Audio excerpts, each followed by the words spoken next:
obviamente quiero ser respetuoso y bíblico a la vez en lo que el pasaje nos dice, porque hoy hablaremos en parte de lo que es el tema sobre la sexualidad en el matrimonio, que pues hasta ahorita yo no recuerdo haber escuchado desde el púlpito una predicación con esta temática, pero obviamente no quiere decir de que no sea bíblica. Entonces, pues ha sido una oración en cuanto a cómo se dice, qué se dice, para también que sea algo en lo cual todos podamos ser bendecidos. Y yo sé que algunos pudieran decir, no estoy casado. Pues sí es cierto, eso lo veremos la semana que entra. Y no porque algunos no estemos casados, o los que estemos casados, vamos a decir, no, pues como la semana que entra a hablar de la soltería, la semana que entra la predicación no es para nosotros. No, también tenemos criterios o puntos bíblicos que nos sirven, ya sea para incluso aprender nosotros o hasta para aconsejar a alguien. Pero le pido por favor que me acompañe con su vista. Primera a los Corintios capítulo 7, versículos del 1 al 16. Y dice la palabra de Dios así: en cuanto a las cosas de que me escribisteis, bueno le sería al hombre no tocar mujer, pero a causa de las fornicaciones, cada uno tenga su propia mujer y cada una tenga su propio marido. El marido cumpla con la mujer el deber conyugal y asimismo la mujer con el marido. La mujer no tiene potestad sobre su propio cuerpo, sino el marido, ni tampoco tiene el marido potestad sobre su propio cuerpo, sino la mujer. No os neguéis el uno al otro, a no ser por algún tiempo de mutuo consentimiento para ocuparos sosegadamente en la oración, y volved a juntaros en uno para que no os tiente Satanás a causa de vuestra incontinencia. Mas esto digo por vía de concesión, no por mandamiento. Quisiera más bien que todos los hombres fuesen como yo, pero cada uno tiene su propio don de Dios, uno a la verdad de un modo y otro de otro. Digo pues a los solteros y a las viudas que bueno les fuera quedarse como yo, pero si no tienen don de continencia, cásense, pues mejor es casarse que estarse quemando. Pues a los que están unidos en matrimonio, mando, no yo, sino el Señor, que la mujer no se separe del marido, y si se separa, quédese sin casar o reconcíliese con su marido, y que el marido no abandone a su mujer. Y a los demás yo digo, no el Señor. Si algún hermano tiene mujer que no sea creyente, y ella consiente en vivir con él, no lo abandone. Y si una mujer tiene marido que no sea creyente, y él consiente en vivir con ella, no lo abandone. Porque el marido incrédulo es santificado en la mujer, y la mujer incrédula en el marido. Pues de otra manera vuestros hijos serían inmundos, mientras que ahora son santos. Pero si el incrédulo se separa, sepárese, pues no está el hermano o la hermana sujeto a servidumbre en semejante caso, sino que a paz nos llamó Dios. Porque, ¿qué sabes tú, oh mujer, si quizá harás salvo a tu marido? ¿O qué sabes tú, oh marido, si quizá harás salvo a tu mujer? Y al leer este pasaje me imagino que ya se dio cuenta de la complejidad del mismo tema. Pero quisiera introducirme con esta historia como ejemplo. Hace tiempo una persona estaba emprendiendo un negocio de sidra. Y obviamente la persona hacía todo desde el tener la huerta, desde mantener la huerta de manzanas, procesar la manzana, vender algunas y obviamente ya la bebida, fermentar la bebida para producir la sidra.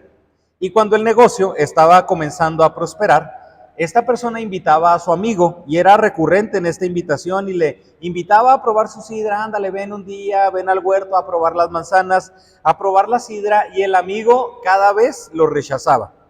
Hasta que un día ya el amigo se cansó de la insistencia de su amigo que él lo invitaba, y ya por última vez, oye amigo, te invito, ándale, ven, ¿cuándo vienes a probar la sidra? ¿Cuándo vienes al huerto, a la huerta a probar de mis manzanas? Y el amigo le dijo, ¿sabes qué? no te quería decir y quería ser respetuoso, pero te voy a decir, por fin te voy a decir, es que hemos probado de las manzanas de tu huerta. Hemos probado de las manzanas que se encuentran alrededor de tu huerta y la verdad es de que no nos dan ganas de probar de tu sidra y no nos dan ganas de entrar a tu huerta porque las manzanas que probamos no son dulces, sino que son duras y son manzanas muy ácidas. Entonces no nos da ganas, la verdad es de que probando esas manzanas, pues ¿quién va a querer probar? Y vemos que tienes una huerta grandísima, pero al probar las manzanas de alrededor, pues no nos dan ganas de entrar. Y el amigo le responde, es cierto, tienes toda la razón. Dice, las huertas que tengo en la orilla, las manzanas o los árboles de los manzanos que tengo en la orilla de mi huerta, tienes razón, son manzanas ácidas, son manzanas que no son tan dulces, son manzanas que no son tan jugosas, porque si esas manzanas fueran jugosas, a la gente le darían ganas de entrar a la huerta. Dice, pero si la verdad quieres probar manzanas buenas y quieres probar sidra de calidad, te invito a que te metas totalmente a mi huerta y a que pruebes de las manzanas que están adentro. Porque esas manzanas simplemente son para que las personas no entren. Pero mi huerta tiene manzanas deliciosas. Y menciono este ejemplo porque no puedo evitar pensar que así es el matrimonio. Y pensar que muchas personas así ven el matrimonio. Porque también es lo que a veces nosotros proyectamos como personas casadas o como matrimonio. Ahorita, en la actualidad, donde las personas o donde los jóvenes quieren para ellos únicamente tiempo libre. Y ven que los casados a veces no tenemos tiempo para mucha diversión, que nos ven a los casados flacos, ojerosos, cansados y sin ilusiones, o bueno, cansados y sin ilusiones y ojerosos, y dicen, no, pues esa es la vida que me espera. Y muchas veces las personas que no se encuentran casadas, o los jóvenes en la actualidad, ven las manzanas ácidas del matrimonio. Ven lo que se encuentra fuera del matrimonio y no tienen la capacidad de ver de que en el interior el matrimonio es algo dulce, es algo bueno, es algo benéfico, es algo que Dios instituyó para el mismo bienestar y plenitud del hombre y de la mujer. Y en este pasaje veremos parte de esas cuestiones dulces que muchas veces la persona las ve amargas. Y aunque obviamente no veremos en su totalidad todas las cuestiones del matrimonio, porque aquí Pablo se va a enfocar en hablar la cuestión de la sexualidad, no vamos a ver todo, pero sí vamos a ver este tema. También Pablo después va a responder algunas dudas que inquietaban a la iglesia, porque si observamos, el versículo 1 comienza diciendo, en cuanto a las cosas que me escribisteis. Entonces, de aquí en adelante, la carta a los Corintios va a ser para resolver dudas que posiblemente la iglesia en Corinto le expuso a Pablo y que ahora Pablo desde Éfeso está respondiendo por medio de esta carta. Vamos a ver obviamente el tema de hoy, que es lo relacionado a la vida matrimonial. La semana que entra hablaremos acerca de la soltería. En el capítulo 8 vemos lo sacrificado a los ídolos. Posteriormente se ven los dones espirituales, la ofrenda a los pobres en Jerusalén, incluso hasta ya en el último capítulo un tema relacionado con Apolos. Pero son puntos importantes porque incluso hasta son dudas que muchos de nosotros tenemos. Como consejero, incluso en las clases de consejería, en serio, hay muchísimas dudas que los matrimonios cristianos tienen en relación a la sexualidad y que muchas veces no tenemos la capacidad de resolverlas porque son temas en los que no nos queremos meter, porque para muchos implica una problemática. Pero lo primero que vamos nosotros a ver se encuentra en los versículos del 1 al 3, que tenemos que comprender que primeramente el matrimonio es una pertenencia mutua. El matrimonio implica una pertenencia mutua, una pertenencia conyugal.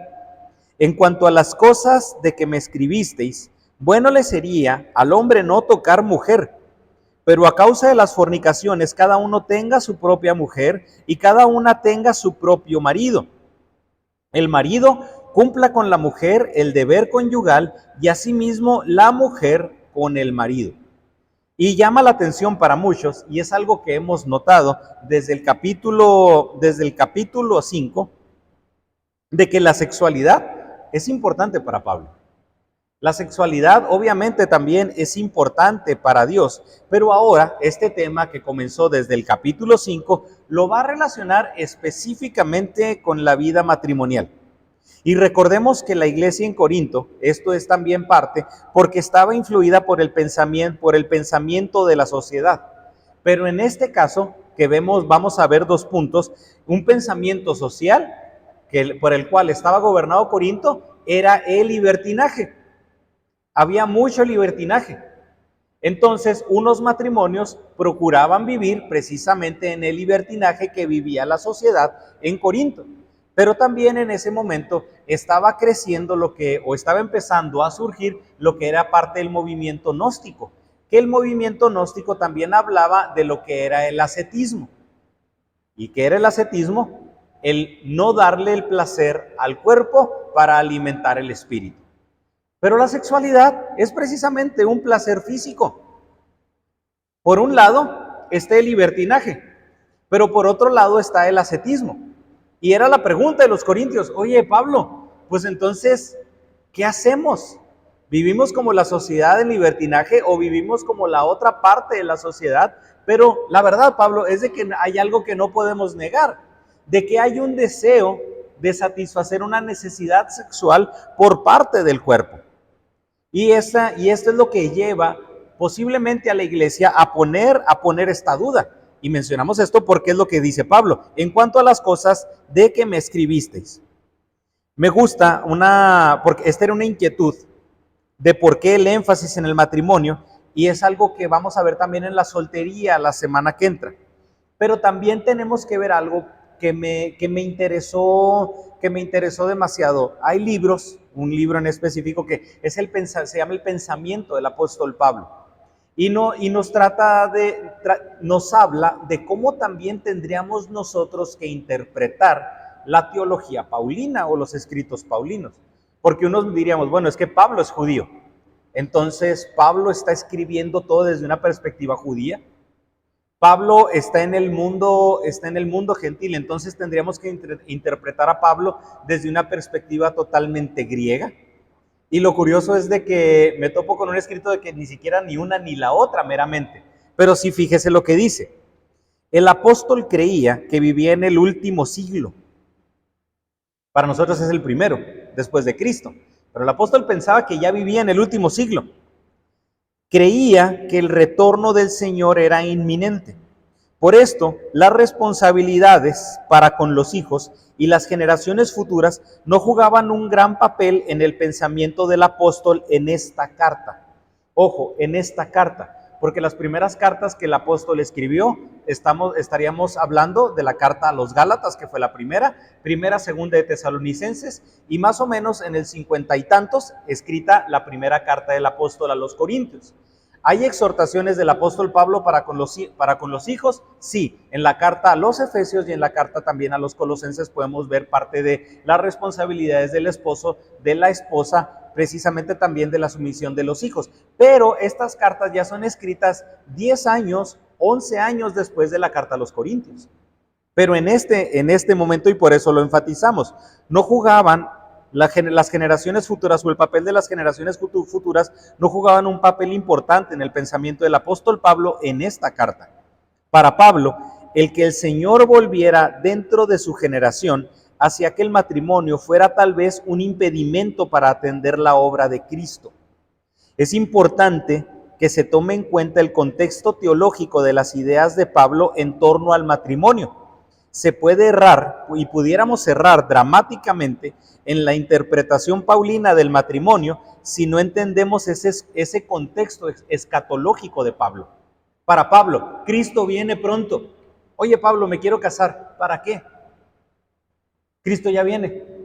Vas a durar 3, 4 años de casado, 5 años de casado. Mantente soltero sirviendo totalmente al Señor.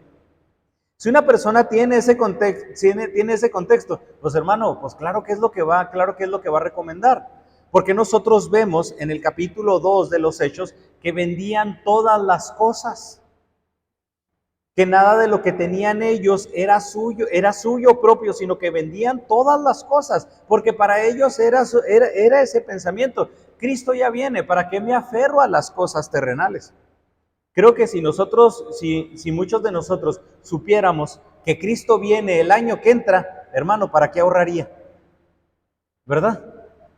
¿Para qué ahorraría? Diríamos, no, ¿sabes qué, Señor? Pues de perdida déjame ir a Cancún, a Suiza, déjame ir a Mazatlán dentro de determinado tiempo. Porque sabemos que ya después, pues no hay, entonces ¿para qué me aferro a lo que está después? Por eso vemos exhaustivamente a Pablo estas exhortaciones respecto a la soltería y respecto al matrimonio, pero no respecto a los hijos. Pero también, aún así, no podemos descartar de que para Pablo sí era de suma importancia el matrimonio, la santidad en el matrimonio, pero también la conversión de la pareja en el matrimonio. Comienza en esta porción enfatizando esta respuesta respecto a las dudas de los hermanos en Corinto, respecto a estas tendencias libertinas, pero también estas tendencias ascéticas. Oye, Pablo, los que estamos casados, ¿qué se hace? ¿Se le da rienda suelta al placer sexual dentro del matrimonio o no se cumple? ¿Qué se hace, Pablo? Y le aseguro que si muchos en la actualidad analizaran este pasaje realmente con una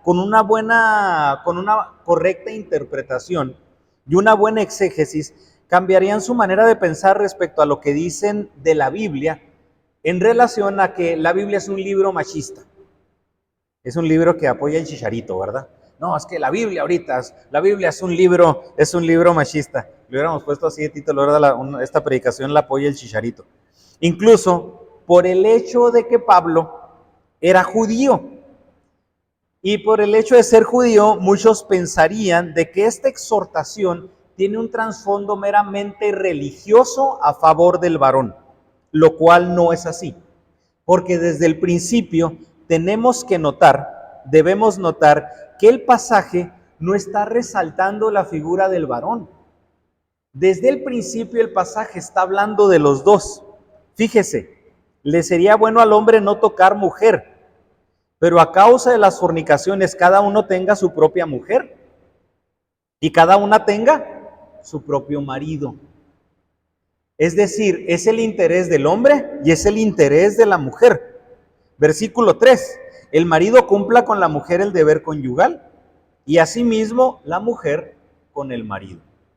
Porque muchos piensan que la Biblia, al ser un libro machista, por la interpretación del Génesis, de que el hombre se va a enseñorear de la mujer y de que el placer va a ser para él, dicen, no, ese es un libro machista. No, aquí está hablando de que uno se debe de enfocar en el placer del otro, de que a uno le debe de interesar el placer del otro, pero obviamente basado en ciertos parámetros. Por eso, si se entendiera claramente lo que es este pasaje, muchos dejarían el concepto de pensar que la Biblia es un libro machista. No aboga basado en un trasfondo judío, no aboga basado en un trasfondo liberal y tampoco se enfoca en un trasfondo ascetista.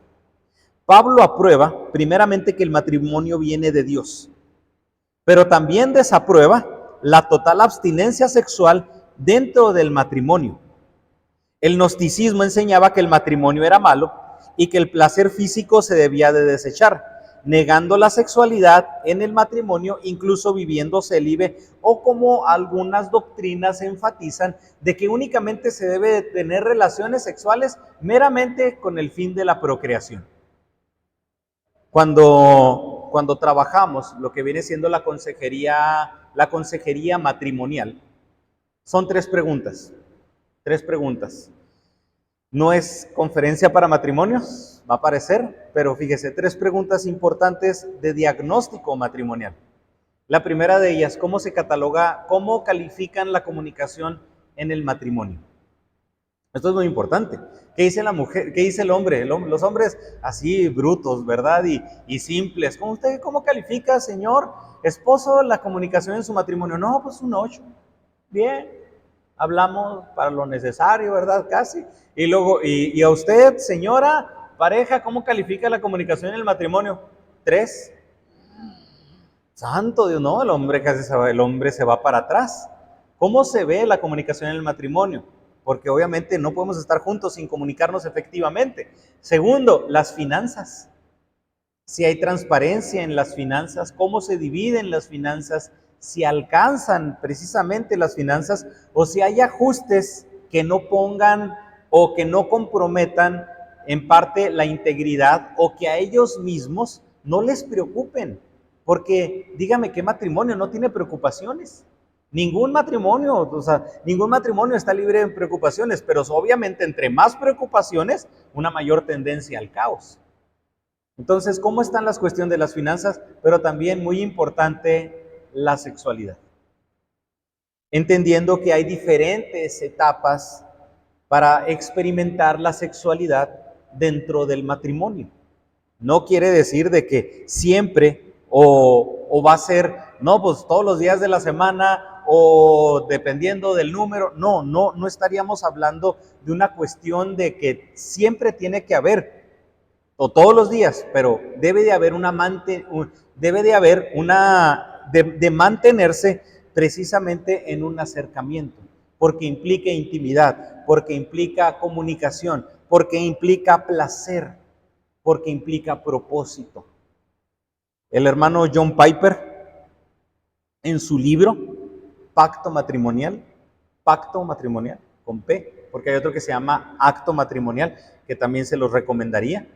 El hermano John Piper en su libro El Pacto Matrimonial menciona, haciendo esa comparación de las bodas del Cordero, de que Cristo viene por su iglesia. Y yo sé que para algunos esto puede ser algo delicado. ¿Cómo está mencionando el pastor eso desde el púlpito? Porque el hermano John Piper, haciendo, le digo y lo repito, esa comparación de las bodas del Cordero y de que Cristo va a venir a unirse con su esposa, una esposa sin mancha, una esposa pura, una esposa santa, apartada para Él, y utilizando ese ejemplo de la boda, dice el hermano John Piper, lo más cercano al placer que experimentaremos nosotros en el cielo cuando Cristo venga por nosotros, lo más cercano a ese placer en la tierra es la unión sexual entre el hombre y la mujer. Eso es lo que experimentaremos en el cielo. Dice uno, no, hombre, pues yo sí quiero estar en el cielo, ¿verdad? O sea, claro que quiero estar en el cielo. Hablando y haciendo esa comparación de esa unión y de ese placer bajo las condiciones de Dios. Primero, hermano, no podemos nosotros tomar una postura libertina respecto a la sexualidad en el matrimonio. Pero tampoco podemos menospreciar la sexualidad en el matrimonio y decir, es que no se necesita, es que no es importante, no, es que no tiene relevancia. Porque entonces, ¿qué cree que estaríamos haciendo? Llegar al punto de los gnósticos, separar el alma del cuerpo. Y no la podemos separar. Es como, imagínense, es como si una persona tuviera deleite en el pensamiento de una persona y no tuviera deleite en su cuerpo. Imagínense, en relación a las casadas, a los que estamos aquí casados. Oye, ¿sabes qué, esposa? Quiero convivir con tus ideas, pero con tu cuerpo no. Es que me gusta tu cuerpo, pero no me gusta tu manera de pensar. No, hermano, tenemos todo el paquete completo. No podemos separar nuestro cuerpo de nuestra alma. En las personas con las que convivimos no las podemos separar. Con su esposa, con su esposo, con su cónyuge. No podemos separar el físico de su esposa, de su esposo, de las ideas, de la manera de pensar, de la espiritualidad de su esposa y su esposo. Para usted es importante la satisfacción emocional de su esposa, sí. De igual importancia debería ser la satisfacción física. Porque fíjese, así lo hablamos. Usted trabaja para que su esposa y su esposo o su familia tenga que comer, ¿no? ¿Verdad? Decimos eso. Yo trabajo porque me importa que tengan que comer. Yo trabajo porque me importa que tengan todo lo necesario para vivir. Hermano, en ese físico, en esa importancia, también se encuentra la sexualidad. Y muchas veces no lo vemos así, porque este es un ambiente, este es un tema que en nuestro ambiente religiosoide lo separamos. Incluso al decir sexualidad desde el púlpito, muchos dicen, santo Dios, va a decir sexo en el púlpito, con la Biblia en la mano. Dios lo instituye. Y aquí lo está diciendo el apóstol Pablo. Al principio menciona lo que puede ser una idea o un refrán común en ese tiempo. Bueno es para el hombre no tocar mujer, pero afirma que hay una razón simple para no aplicarlo. Y es bueno aclarar que Pablo enfatiza que el matrimonio, aparte de fines divinos, aparte de fines de reproducción y de plenitud, sirve como un impedimento para la inmoralidad sexual con base en la entrega y en la satisfacción mutua. Porque también debemos notar que el apóstol no dice fornicación, dice a causa de las fornicaciones, término plural, lo cual se puede referir a que había varios casos de inmoralidad dentro de la iglesia o, como hemos visto, que la palabra porneia no solo es exclusiva a fornicación y adulterio, sino que se refiere a cualquier acto que deshonre la sexualidad divina. ¿Y qué está haciendo Pablo? Está rechazando la idea gnóstica de 0 relaciones sexuales en el matrimonio o 0 relaciones sexuales, y está rechazando la idea liberal de al cuerpo lo que pida. ¿Y qué es lo que está diciendo el apóstol? ¿Cómo lo maneja? El marido cumpla con la mujer el deber conyugal y asimismo la mujer con el marido. ¿Qué quiere decir? ¿Cómo lo traducimos a la versión Poncho Valedora? Esposa, ten satisfecho a tu marido sexualmente. Esposo, que tu esposa esté satisfecha sexualmente por ti. Así. Sencillo y simple. ¿Qué implica esto, hermano? Implica comunicación.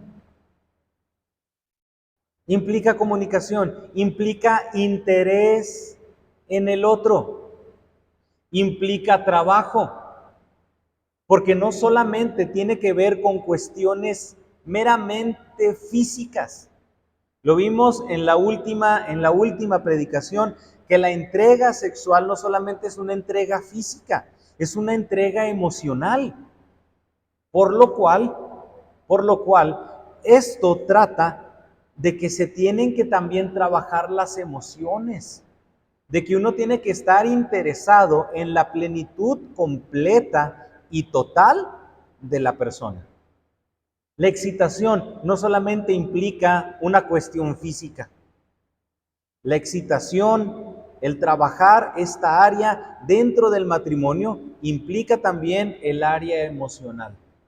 Por eso les comento que es un tema difícil incluso hasta mencionar desde el púlpito, porque algunos expertos en cuanto a la sexualidad dentro del matrimonio dicen la relación sexual se empieza desde la mañana y se culmina con el acto sexual. Es decir, eso es algo que se trabaja poco a poco. Eso es algo que se va cocinando. Si lo vemos así, hermano, si lo vemos desde esa manera, nos evitaría ver la sexualidad como algo frío que implica únicamente el cuerpo. ¿Cómo estamos nosotros trabajando nuestras emociones mutuamente dentro del matrimonio? ¿Cómo estamos nosotros comunicando? ¿Cómo estamos nosotros expresándonos dentro del matrimonio? Cumpla con la mujer el deber conyugal y asimismo la mujer con el marido. Nos habla de una pertenencia, porque si hay una pertenencia, debemos de dejar por sentado de que hay interés. Debe de haber interés mutuo en una satisfacción emocional, en una satisfacción física, en una satisfacción en todo sentido. El hombre debe de estar interesado en satisfacer a su mujer en todo, y la mujer debe estar interesada en satisfacer a su esposo en todo. Si lo analiza, estamos viéndolo desde una manera totalmente completa, en la que no estamos hablando de machismo, ni estamos hablando de feminismo, no estamos hablando de nada de eso, estamos hablando de un interés mutuo. Por eso, aunque el gnosticismo se desarrolla en el siglo II, parte de esta idea ascetista ahí se encontraba, y Pablo la quita de lado. No, esta idea quítenla, la idea liberal quítenla. Entonces Pablo no es que quiera encontrar un punto medio, porque aquí no estábamos hablando de un punto medio, estamos hablando de encontrar una satisfacción. Pablo enfatiza la idea de una pertenencia mutua. ¿Nos pertenecemos físicamente? Sí, pero también nos pertenecemos emocionalmente. También nos pertenecemos en cuestiones de pensamiento. Si la Biblia, y menciono esto, si la Biblia es un libro machista, porque no solo habla de la pertenencia de la mujer hacia el hombre. Si lo analizamos, como ya lo vimos en el versículo 3, realza el cumplimiento del hombre hacia la mujer. Y es lo primero que realza. Es lo primero que dice, el marido cumpla con la mujer el deber conyugal. No está hablando primero de que la mujer es la que tiene que satisfacer a todo el hombre, no. Primeramente, el marido cumpla con su mujer. Esto enfatiza una pertenencia mutua. El hombre no tiene por qué enseñorearse de la mujer, pero tampoco la mujer tiene por qué enseñorearse del varón. Bueno, enseñorearse del varón. No habla de señorío. Esto es algo que tenemos que entender. No habla de señorío. En nuestra sociedad todo lo tenemos que ver con cuestiones de quién es el primero, quién es el que está al mando. No habla de señorío. Habla de cumplimiento. No se trata de quién está sobre quién. Se trata de preguntarnos cuál es tu responsabilidad. ¿Qué es lo que tienes que cumplir? Es un mandamiento dado a los dos. Porque en los siguientes versículos del 4 al 6, hablamos de que el matrimonio implica reciprocidad. Versículos del 4 al 6. La mujer no tiene potestad sobre su propio cuerpo, fíjese, y el mismo principio, sino el marido. Ni tampoco el marido tiene potestad sobre su propio cuerpo, sino la mujer. No os neguéis el uno al otro, a no ser que por algún tiempo de mutuo consentimiento, para ocuparos sosegadamente en la oración, y volved a juntaros en uno, para que no os tiente Satanás a causa de vuestra incontinencia. Mas esto digo por vía de concesión, no por mandamiento. Es importante este último versículo, por vía de concesión, no por mandamiento. Es decir, este es un consejo. Pero, ojo hermano, no porque no sea un mandamiento, no quiere decir de que no sea un consejo acertado. Porque muchos pueden decir, no, es que no es un mandamiento, no tengo por qué cumplirlo. Sí, pregunta, ¿es un consejo acertado? Sí. ¿Es un consejo bueno? Sí. ¿Es un consejo bíblico? Por supuesto que sí. La autoridad, y si hay autoridad, porque lo entendemos, que la autoridad implica responsabilidad, no indica superioridad. Que el esposo en este rol tenga la autoridad delante de Dios, no indica superioridad de la mujer o sobre la mujer. El uno al otro se pertenece mutuamente. Es una pertenencia mutua. Y el matrimonio, como unidad, como esa unidad, implica una reciprocidad y una obligación compartida. Esta porción nos indica que la pareja tiene las mismas responsabilidades conyugales. Tanto esposo como esposa tienen las mismas responsabilidades conyugales. Hay otras cuestiones que sí estaríamos hablando ya que de tiempo en casa, que de cuestión de trabajo, que de aportación de dinero. Habría que aplicar otros criterios. Pero aquí nos está hablando que la misma responsabilidad conyugal es la que tiene el hombre para con la mujer y la mujer para con el hombre. Nos habla de una igualdad de trato conyugal. Y debe de haber una sumisión mutua de parte de los esposos. Aún en todas las relaciones entre cónyuges debe de haber una respetuosa y amorosa reciprocidad. Es importante esto, la mujer no tiene potestad sobre su propio cuerpo, sino el varón. Es decir, el hombre tiene potestad sobre el cuerpo de su esposa y la mujer tiene potestad sobre el cuerpo de su esposo. Pero ojo, porque estas palabras a muchos, ¿cómo? Entonces eso le da derecho de hacer lo que quiera. ¿Qué sucede si aplicamos el mismo criterio que nos habla Pablo en la carta a los Efesios? El que ama a su mujer, a sí mismo se ama. Hablar de ese cuidado, así como te interesa, ¿te harías daño a ti mismo? ¿Te harías daño a ti mismo? No. ¿Te gusta que tu cuerpo esté complacido y satisfecho? Sí. Ok, aplique ese mismo valor a tu esposa. ¿Dañarías a tu esposa? No. ¿Te gustaría que tu esposa estuviera satisfecha? Sí. Ok, aplícalo. Ese es el principio del que estamos hablando, porque potestad no es sinónimo de poder para lastimar. Estaríamos hablando de que potestad implica satisfacción. Tú tienes potestad para satisfacer. Es tuyo para satisfacer. Disculpe el ejemplo tan ridículo y disculpe el ejemplo tan absurdo. Cuando estábamos pequeños o cuando estábamos niños y teníamos un Tamagotchi, a los que les tocó tener un Tamagotchi. ¿Qué hacía usted con esa cosita, con esa maquinita, cuando le pitaba o cuando decía que el Tamagotchi tenía hambre? ¿Qué hacía usted? Le voy a dar de comer. ¿Tiene sueño? Le voy a dar lo voy a poner a dormir.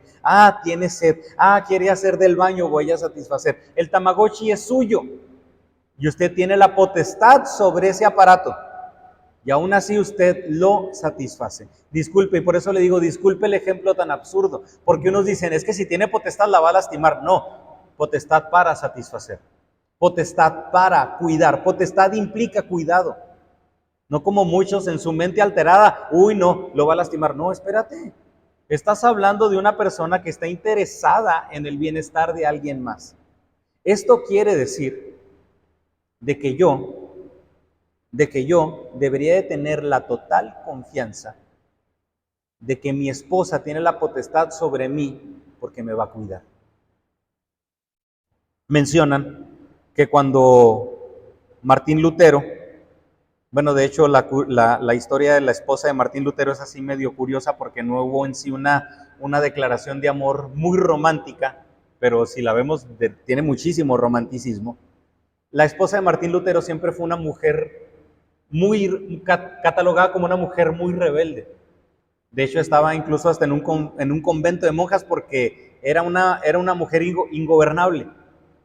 Y resulta que cuando ya empieza a conocer a Martín Lutero y como que sí hay ahí ese clic, y llega un momento en el que la mujer le dice a Martín Lutero, ¿y usted qué? ¿Nunca me va a decir nada?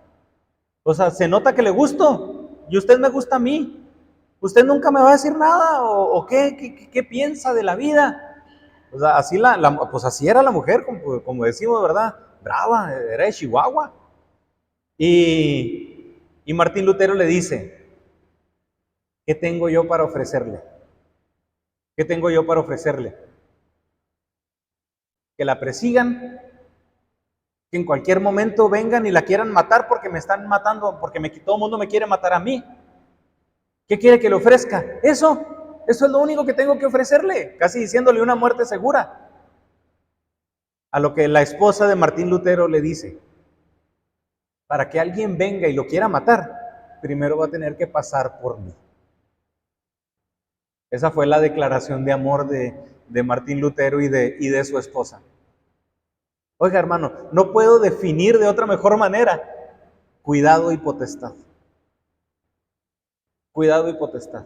Usted me pertenece para cuidarlo y yo pertenezco para que alguien me cuide.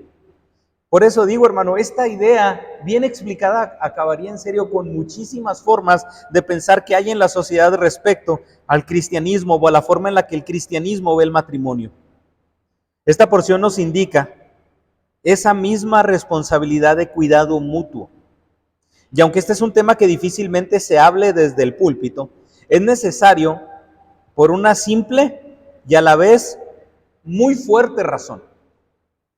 Porque es importante hablar de la sexualidad en el matrimonio por una simple y fuerte razón. La Biblia dice. No más por esa simple razón. La Biblia dice, la insistencia de abstinencia sexual por parte de los esposos es coartarle al otro sus derechos. En una sociedad que ve la sexualidad de manera libre, perversa y alterada, Dios ve la sexualidad de una manera santa y satisfactoria.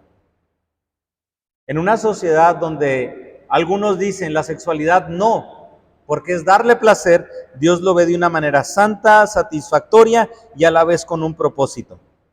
Y la única razón que Pablo nos aconseja para mantener abstinencia en la pareja por mutuo consentimiento, ojo, por mutuo consentimiento y por tiempo limitado, lo que maneja la igualdad entre esposos, porque está hablando de mutuo consentimiento, es para dedicarse a la oración. No más para eso. La única, Pablo está diciendo, no os neguéis el uno al otro. No se trata de un libertinaje, no se trata de una abstinencia, sino de entre ustedes mismos complacerse. Oye Pablo, pero si hay momentos en los que no por una razón, ok, pónganse de acuerdo para que en vez de mantener alguna relación sexual, oren. Eso sería lo único. Oración. Para dedicarse a la oración. La relación sexual es el medio por el cual la unión entre esposos se va a manifestar de una manera más íntima. Es el medio por el cual la unión se manifiesta más íntimamente. Por eso muchos pueden decir, es que nosotros nos comunicamos bien. Bueno, ¿y cómo está el cuidado físico? Porque si se fija, es algo que Dios puso, hermano, no lo podemos negar. Es algo que ahí está, no lo podemos negar, Dios lo ha puesto. Pero como varones muchas veces decimos, no, es que yo trabajo mucho para que mi esposa y mis hijos tengan que comer. Bueno, también cuídese mucho físicamente para poder dar una satisfacción física y sexual a la pareja. También implicaría eso. Pablo entiende que hay un deseo y quiere decir que a pesar de que las razones por las cuales aunque haya abstinencias sean piadosas, si se dejan de ejercer, hay un peligro de ser tentado. Ojo, de ser tentado. Pablo no está justificando el pecado del adulterio. Pablo no lo está justificando. Pablo no está diciendo es porque falta algo. No, habla de tentación que es diferente a pecado. ¿Por dónde llega la tentación, hermano? ¿Por dónde llega Satanás? Por las necesidades. ¿Cuál fue la primera tentación de Jesús en el desierto? 40 días y 40 noches sin comer. ¿Tenía hambre Jesús? Por supuesto que sí. ¿Y qué hace Satanás? Convierte las piedras en pan. ¿Tienes hambre? Pues claro, pues convierte las piedras en pan. Hago ver esto y menciono este ejemplo porque las tentaciones de Satanás van a llegar por la necesidad. Y hablo y a esa entrega mutua, no me estoy refiriendo meramente a una entrega física, porque ahorita lo hablamos. Eso quiere decir de que tanto hombre como mujer deben de tener satisfechas necesidades físicas, necesidades emocionales. Satanás puede llegar por una necesidad emocional. Hay un libro que hace tiempo leí que se llama La Trampa y precisamente habla de que cómo el pecado sexual es una consecuencia de necesidades emocionales no resueltas. No solamente es una cuestión física, es una cuestión emocional. ¿Y por dónde llega Satanás, hermano? Por necesidades emocionales. No, Satanás llega por necesidades físicas y por eso lo menciona aquí el pasaje, por eso lo está diciendo Pablo. Sí, se van a dedicar a la oración, pero no por mucho tiempo, porque hasta en eso hay peligro de tentación. Aquí, hermano, nadie se escapa. Aquí nadie se escapa. Y es algo que he mencionado incluso en cuestiones de consejería, porque es importante mencionarlo, porque hay personas que cuando prueban el cigarro dicen, no, a mí no me gustó fumar, probé el cigarro y guácala. Alguien que dice, no, es que yo probé la cerveza y guácala, no me gustó. Pero no he conocido persona que después de haber empezado o iniciado una vida sexual diga, fuchila, no me gusta. Eso es lo peligroso. Eso es lo dañino. Y es algo que va a llegar por medio de Satanás va a llegar a tentar por medio de necesidades emocionales y por medio de la necesidad física misma. Por más piadosa que sea la oración, aquí Pablo lo dice, que no sea por mucho tiempo para no ser tentados. El deseo sexual es algo dado por Dios. Pero también lo triste es de que el mismo pecado nos ha llevado a pervertir lo que Dios ha hecho. Y aunque ese deseo sexual sea dado por Dios, puede ser usado de manera dañina si no se hacen los límites adecuados del matrimonio.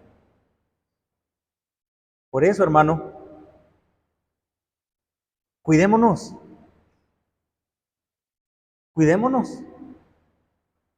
Cuidémonos mutuamente como matrimonio.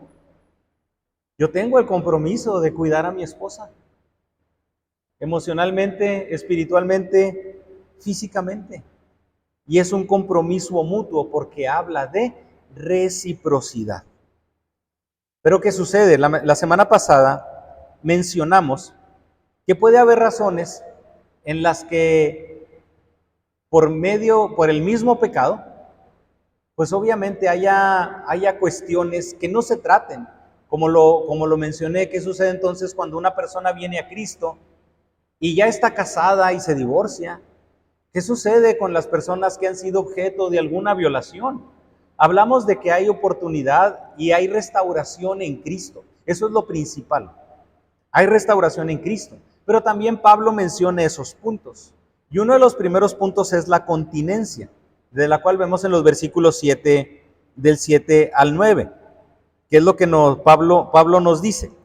Quisiera más bien que todos los hombres fuesen como yo, pero cada uno tiene su propio don de Dios, uno a la verdad de un modo y otro de otro. Digo pues a los solteros y a las viudas, que bueno les fuera quedarse como yo. Pero si no tienen don de continencia, cásense, pues mejor es casarse que estarse quemando. Lo primero, este mandato, solteros y viudas. ¿Ok? ¿Estás soltero? Perfecto. Dedícale tu vida a Dios. Más de la semana que entra o en el siguiente pasaje eso lo va a enfatizar mucho más. ¿Estás viuda? Déjale ese tiempo para ahora estar dedicada totalmente a Dios. Pero ¿cuál es la única cláusula? Si no tienen el don. Si no tienen ese don. Algunos interpretan que Pablo está ordenando el don del celibato, pero no lo está ordenando.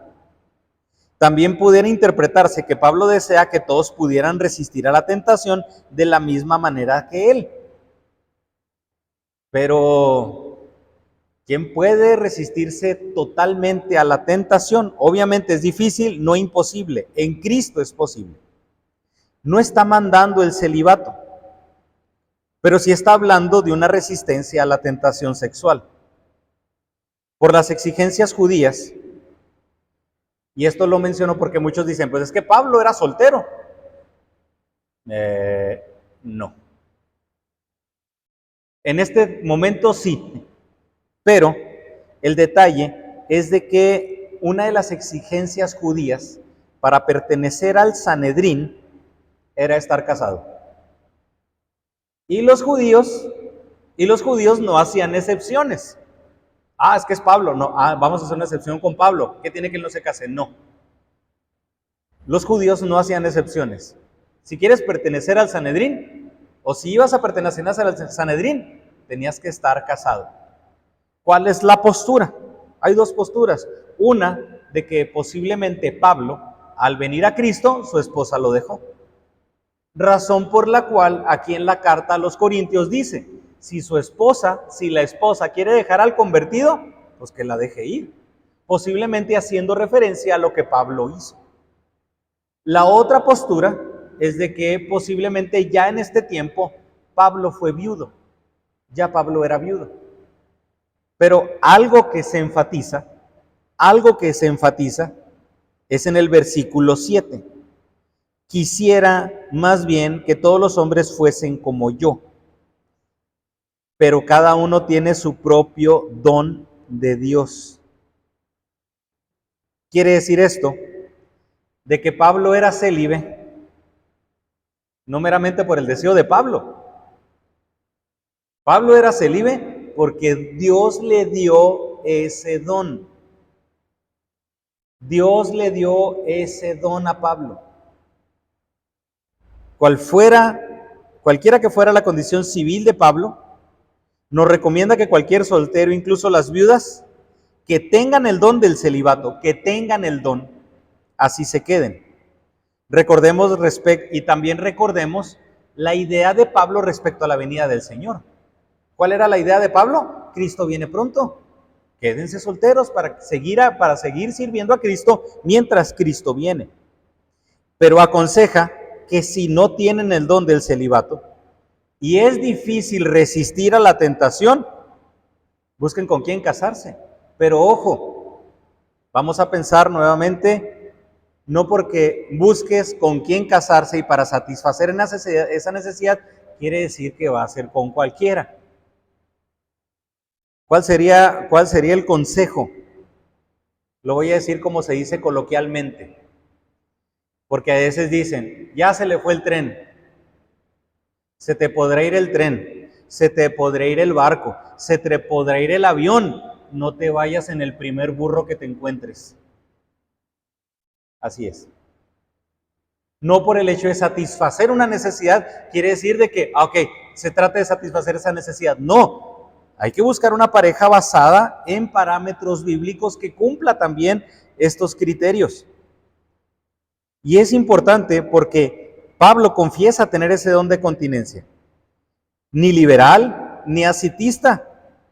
¿Qué estaba haciendo Pablo? Estaba expresando que conoce la naturaleza humana. Ni liberal para satisfacer el impulso libertinamente, ni ascetista para no reconocerlo, sino satisfacerlo bajo los parámetros que Dios establece, casándose. Y lo que quiero resaltar aquí, porque el pasaje lo dice, es que la abstinencia del apóstol Pablo era un don de Dios. Un don de Dios. Es un peligro que veo en los jóvenes en la actualidad. Es un peligro que veo al cual los jóvenes están expuestos en la actualidad. Porque conozco muchos jóvenes que no se quieren casar. Pero no conozco a ningún joven que no se quiera casar que le pida a Dios el don de continencia. Ese es el peligro que veo. Es que no me quiero casar. Y pregúntenles, bueno, no te quieres casar, perfecto, ¿tienes el don de continencia? Ay, la cosa cambia, Y aquí estamos, y si nos vamos a porcentaje, ¿cuántos de los, porque más adelante va a hablar Pablo de dones espirituales en el capítulo 12, si nos vamos a porcentaje, hermano, ¿cuántas personas tenemos los mismos dones? No creo que todos los solteros tengan el don de continencia. No creo. No estoy hablando de una verdad bíblica, una cuestión bíblica, simplemente números, sencillo. Y eso es un peligro que veo en la actualidad. Pero también tengo que ser claro, pudiéramos decir que es un llamado, o debería ser también una exhortación a los jóvenes, pero creo que también debería ser una exhortación a nosotros los matrimonios. Porque creo que el hecho de que muchos de los jóvenes no se quieran casar es porque únicamente estamos demostrando las manzanas amargas. Creo que sería bueno que tengamos la oportunidad de que los matrimonios invitemos a los jóvenes a ver cómo es la vida matrimonial en Cristo,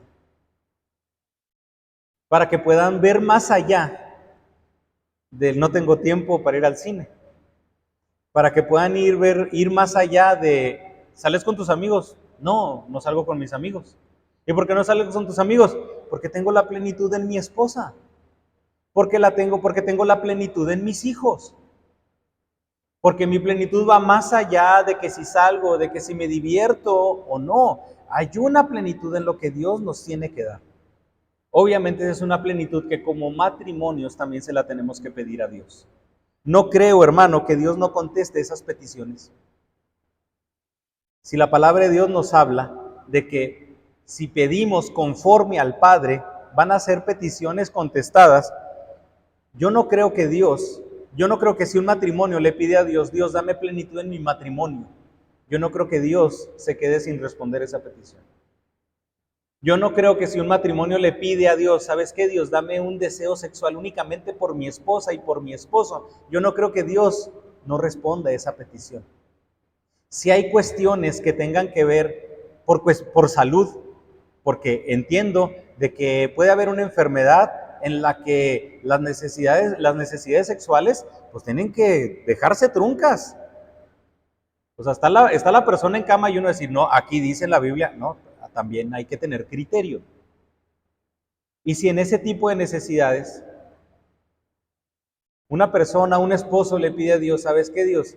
Por ahorita, en este momento en el que mi esposa está así, quítame el deseo sexual, hermano, yo creo que Dios va a contestar también esa petición porque es con base en lo que Él quiere. Voy a mencionar algo más adelante, pero también tiene que ver mucho con lo que nosotros vemos de la sociedad, mucho más allá de la fe en Cristo. A veces vemos más la sociedad que lo que Dios puede hacer. Un ejemplo muy sencillo. Muchas veces decimos, híjole, es que ¿cómo voy a predicar si esta persona es así, así, así, así, no me va a hacer caso? Estás viendo más a la persona que a Dios.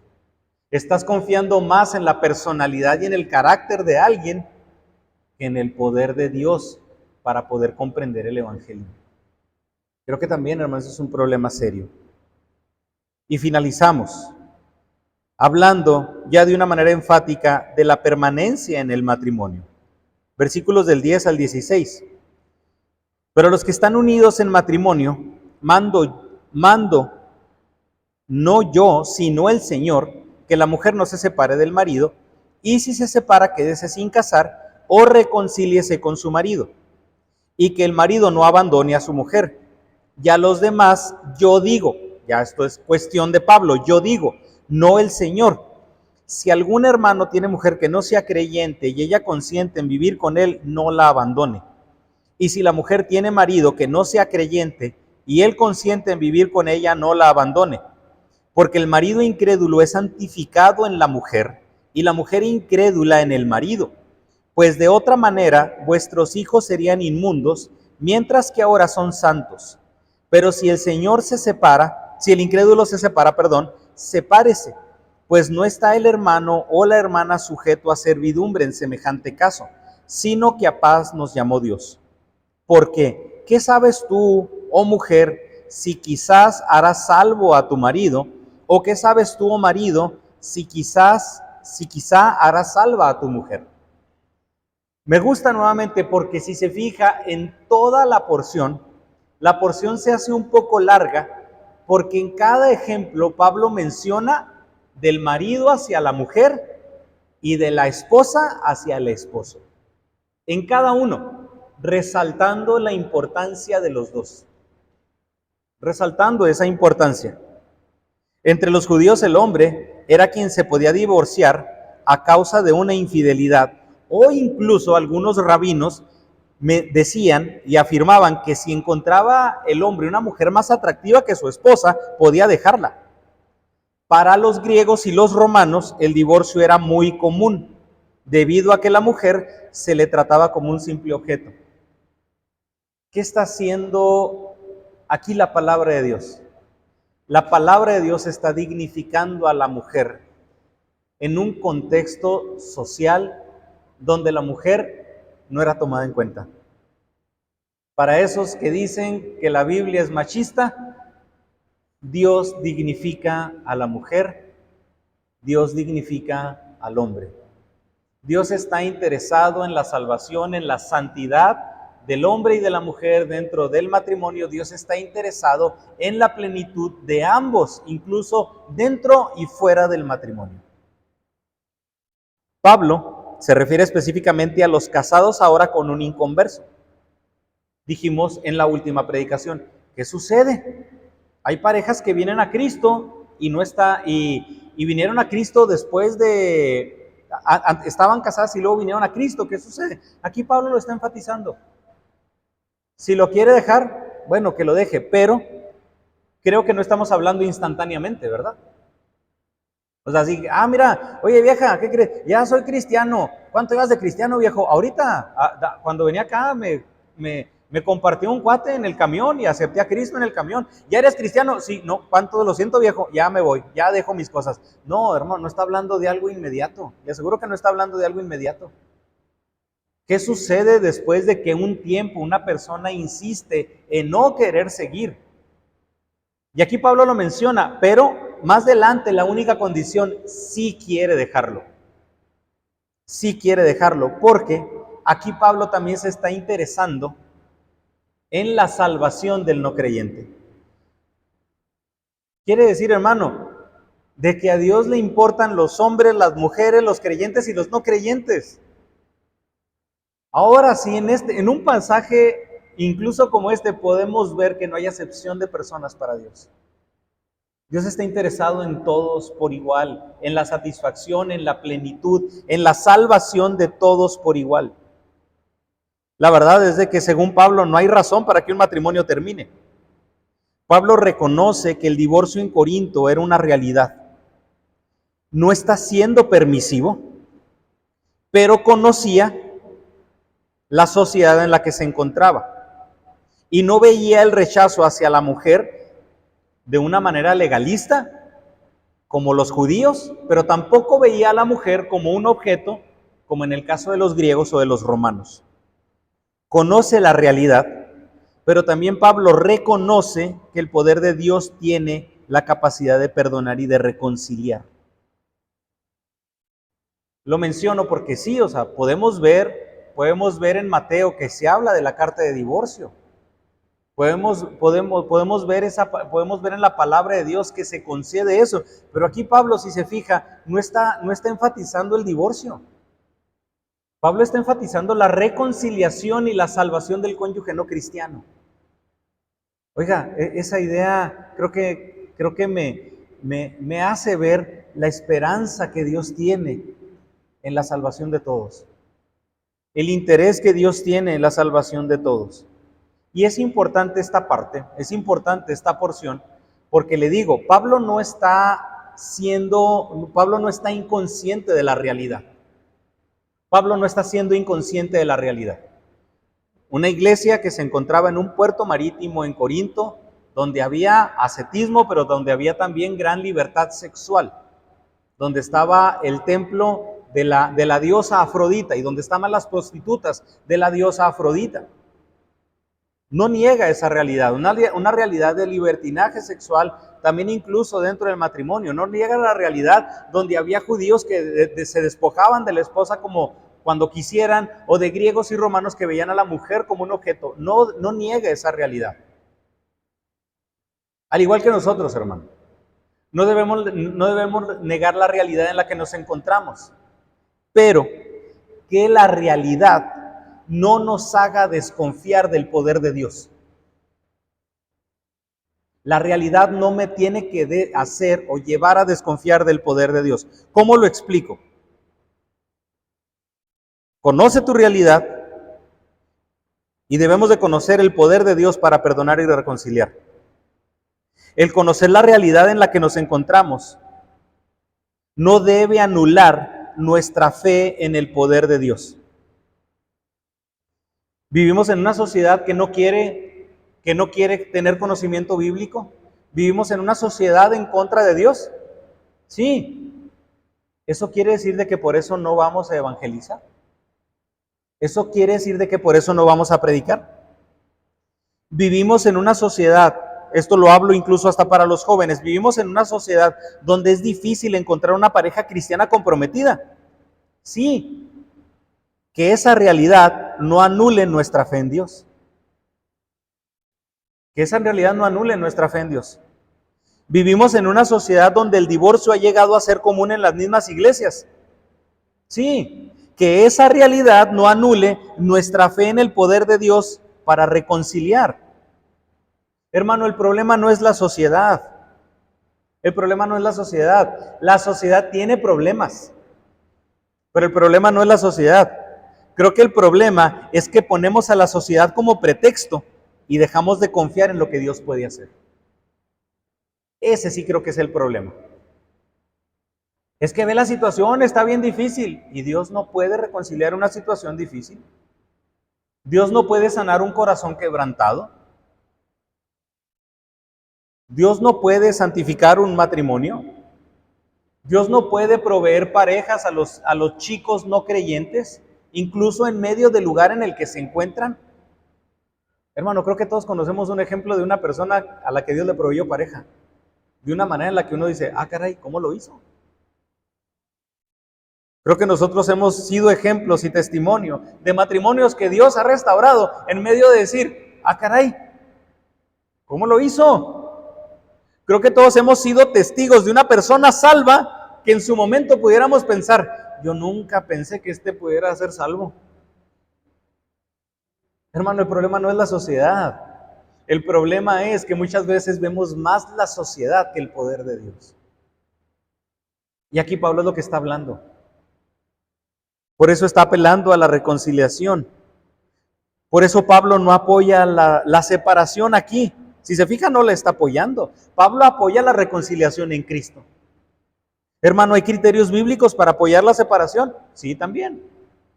Pero también considero que también son muy significativos los criterios bíblicos para que apoyan la reconciliación y la restauración.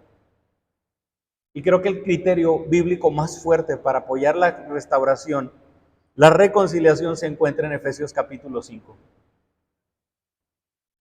Cuando nos habla del amor de los esposos hacia las esposas.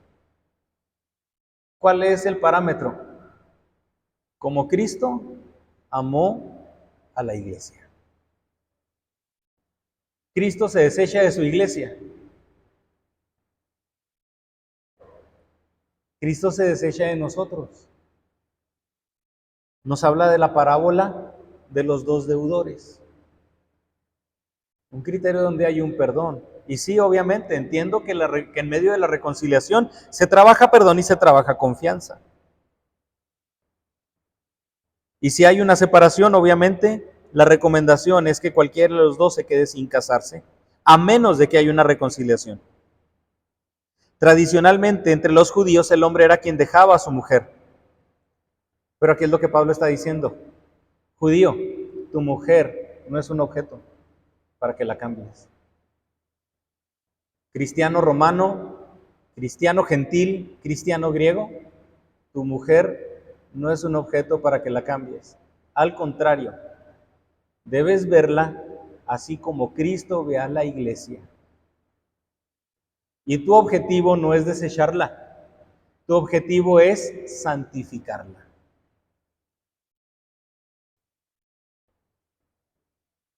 Ya los versículos 12 al 14 hablan de los matrimonios en los que solo uno de los cónyuges es creyente. ¿Qué sucedería aquí? Pablo está a favor, lo que vemos es de que Pablo está a favor del matrimonio y Pablo está a favor de la salvación. Lo más seguro es que el versículo 12 se refiera a algo, a lo que mencionamos la vez pasada, que sucede cuando alguien se convierte al evangelio estando casado antes. Entendemos que la esposa o que el esposo puede no compartir la fe, pero si el cónyuge está dispuesto a seguir con el matrimonio, el esposo cristiano no debe dejarla. Y no porque a Pablo no le interese el hombre creyente. Pablo está a favor de la salvación y del matrimonio. Es decir, busca salvar a la persona, pero también busca salvar el matrimonio. En el versículo 3 entendemos que lo mismo aplica para la mujer en este principio de reciprocidad. Pero menciona algo muy importante en el versículo 14. El marido incrédulo es santificado en la mujer y la mujer incrédula en el marido, pues de otra manera vuestros hijos serían inmundos. Vemos la importancia de mantener este matrimonio bajo la influencia de que la persona cristiana está bendiciendo al matrimonio. El hombre santifica a la mujer y la mujer santifica al hombre. Hay varias posturas en cuanto a esto. Una de las posturas puede ser un principio que nosotros aplicamos, podemos ver, de la bendición de Dios. Este es un principio que yo he aplicado o lo he mencionado en el trabajo. Y lo he dicho, Dios está bendiciendo al trabajo porque hay personas aquí que son hijas de Dios y este es el método, este es el medio por el cual Dios suple. Piénselo así, hermano. ¿Cuántos negocios no están siendo bendecidos porque ahí están los hijos de Dios trabajando? ¿Cuántos matrimonios no están siendo bendecidos únicamente porque ahí hay un hijo de Dios? ¿Cuántos? Eso es lo que está diciendo. La mujer santifica al esposo. Mujer, ese matrimonio está siendo bendecido por ti. Varón, ese matrimonio está siendo bendecido por ti. Y tus hijos están siendo guardados, están siendo santificados por ti. Aquí entendemos que la palabra santificar, más que ser apartado, podemos hablar de algo, un sinónimo de bendición. Que los hijos pueden ser bendecidos porque están viviendo en un ambiente de santidad, en un ambiente benéfico para ellos, a consecuencia del padre cristiano o de la madre cristiana. Y aunque podemos entender que es cansado, podemos entender que es difícil, Pablo enfatiza que el creyente es el que debe de influenciar la vida del no creyente, y no al revés. El creyente es el que debe de influenciar la vida del no creyente. Vemos en el versículo 16 al final que la salvación es posible precisamente por la influencia del creyente. No está hablando de ese 1, 2, 3 por todos mis amigos y yo. No está hablando de eso. Está hablando de que el no creyente puede ser creyente por ese testimonio. Y aquí, hermano, no es cuestión de eso, pero si viera cuántos ejemplos podemos conocer, algunos hermanos de personas creyentes que en su momento vinieron a Cristo y en su momento ya la otra persona vino a Cristo por ese testimonio. Y muchos dicen, no pude ir en contra de la Biblia que leía todos los días. Y no se refieren a la Biblia escrita, se refieren a la Biblia y al Evangelio como la esposa o como el esposo. Porque Dios dignifica, hermano, esa unión, porque Dios también está interesado en el cónyuge no cristiano. ¿Qué podemos decir así? Aquí, hermano, hermana, eres misionera en tu casa. Eres una misionera en tu casa. Eres quien Dios quiere usar o va a usar para llevar a tu pareja a los pies de Cristo. Versículo 15 nomás apoya la idea de que si el cónyuge insiste en el divorcio, ya sea su esposa o el esposo, ¿qué hace el creyente? Ceder, pero insistir. Si se fija, primero menciona todo esto y ya después, si insiste, pues ya déjalo. Enfatizando que el creyente ha hecho todo lo posible para rescatar el matrimonio. Nos marca que uno de los propósitos de Dios para el matrimonio es la paz. A paz os llamó Dios.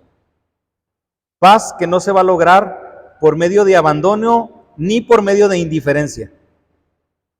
Porque la paz no es abandono. La paz no implica indiferencia. El respeto al derecho ajeno es la paz. No, tú estás hablando de una ley de indiferencia. La paz no es indiferencia, la paz es involucramiento, es entrega, es bienestar, es favorecer al otro.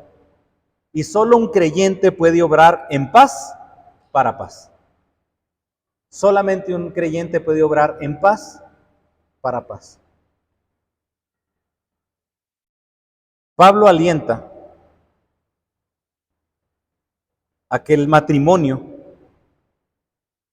es una lucha constante, es vivir constantemente en una satisfacción del otro, para los que son creyentes. No me puedo negar al otro, no solamente físicamente, ni emocionalmente. No solamente este pasaje lo tomaríamos, no os neguéis el uno al otro, que si no solamente lo aplicamos a lo físico.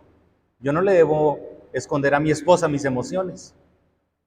Yo no le debo negar a mi esposa lo que tengo en mi corazón. Pero en el caso de un matrimonio mixto, por medio de la influencia de uno, hay oportunidad de salvación para otro. Mientras vivimos en un mundo desechable, con la ley del mínimo esfuerzo, la exhortación bíblica es reconocer que Dios no desecha. Dios no desecha, hermano. Dios hace las cosas nuevas.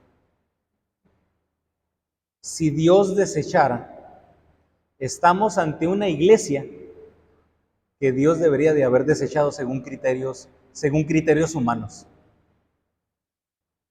¿Y qué hizo Dios con la iglesia en Corinto? Oiga, anteriormente, los problemas que hemos estado hablando en la iglesia, son muy fuertes. Imagínense si Dios desechara.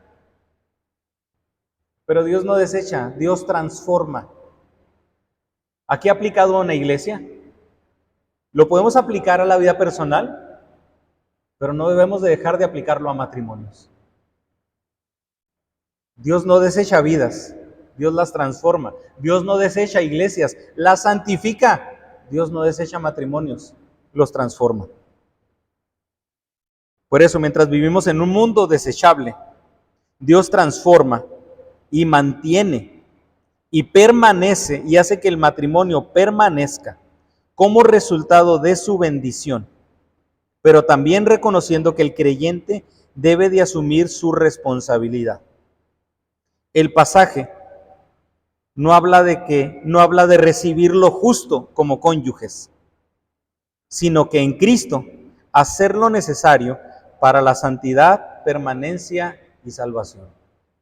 ¿Y por qué menciono esto ya para terminar? Porque una frase común en la sociedad, entre los mismos jóvenes, entre mismos matrimonios, decimos, es que no es justo. Basado en mí, hay muchas cosas que no son justas. En todo. Basado en el criterio de Alfonso, muchas cosas no son justas en el trabajo, muchas cosas no son justas en la sociedad, muchas cosas no son justas en el ámbito de amigos, muchas cosas pueden no ser justas en el ámbito matrimonial. Pero aquí Pablo nunca está mencionando si recibimos lo justo conforme a nosotros. Pablo está resaltando la importancia de un deber de entrega para santificar, un deber de entrega para permanecer, pero también en el caso de los que no son creyentes, un deber de entrega para salvación. ¿Quién hace esto, hermano? Únicamente Dios. Únicamente Dios. Todos como matrimonio hemos llegado a un punto de inflexión donde hay preguntas, donde hay cuestionamientos, donde hay dudas y donde el egoísmo gobierna y donde el egoísmo se pone en primera instancia y ponemos el yo. Pero aquí la invitación que Pablo nos está dando es lo que Dios quiere. Y Dios quiere una iglesia santa, sí, porque quiere restaurar una iglesia. Dios quiere restaurar matrimonios, Dios quiere restaurar vidas. Y esto únicamente lo va a poder hacer, hermano, cuando nosotros también nos entreguemos y nos dispongamos para que Dios lo haga. Tenemos una tarea, hermano, bien importante.